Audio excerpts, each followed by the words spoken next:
Imagine holding the world in your hands, possessing more wealth than any human who had ever lived. You have conquered commerce, crushed your rivals, and created an empire of oil that fuels the modern age. This was the life of John Davidson Rockefeller. Born in 1839, his ambition wasn't just to be wealthy, it was to be synonymous with wealth itself. He became America's first billionaire, a name whispered with awe and resentment.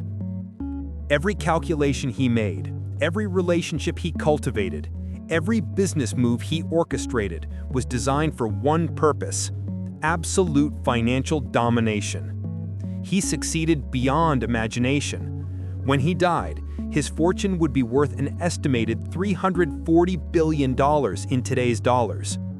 He had achieved the ultimate prize. He stood on the pinnacle of the world. But at the age of 52, he was about to discover the one thing his billions could not buy. In the early 1990s, when John D. Rockefeller was only 52, the pressure of his unparalleled ambition finally broke him. His body, once a tireless machine, began to shut down. He was constantly racked with pain. His digestion failed so completely that the man who could afford the finest cuisine could barely keep down a meal of soup and crackers. He could not sleep. He could not smile. Then came the physical manifestation of his internal turmoil. His hair began to fall out. Not just the hair on his head, but his eyebrows, his eyelashes, everything. The stress had consumed his physical self, leaving him a shadow of the powerful tycoon. His personal physicians, the best money could hire, examined him and delivered their gut-wrenching verdict. They were stumped for a precise diagnosis, but the prognosis was clear and terminal. Rockefeller would not live another year. Here was the richest man in the world, lying powerless in his own bed. All that control over the business world and absolutely no control over his own body. He could acquire industries, but he couldn't acquire health. He could command nations, but he couldn't command peace.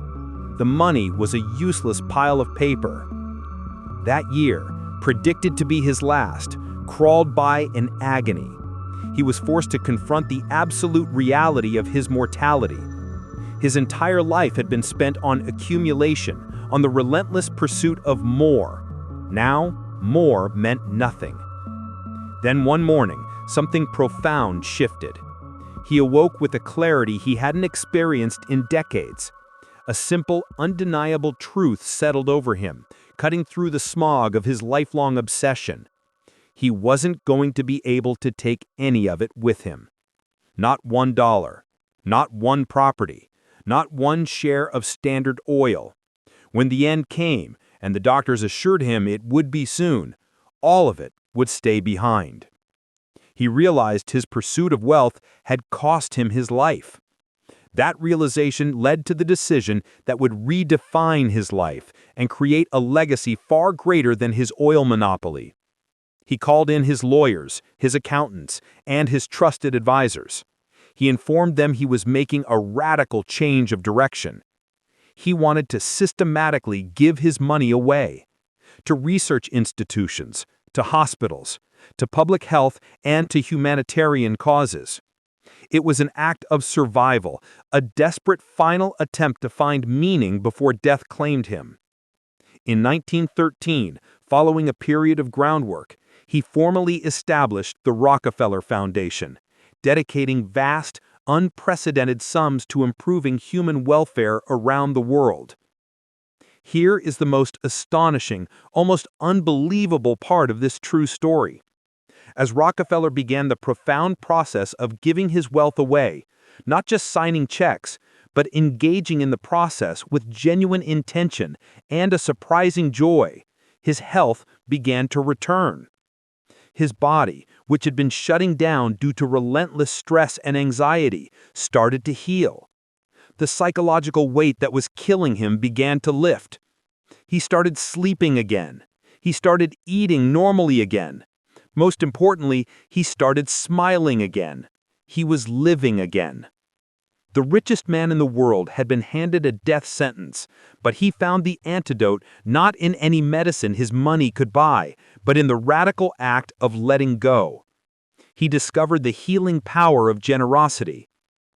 His foundation's commitment to scientific philanthropy had an immediate and world-changing impact.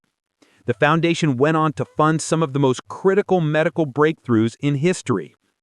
In the 1930s and 40s, it financed the groundbreaking research of Howard Florey and Norman Heatley.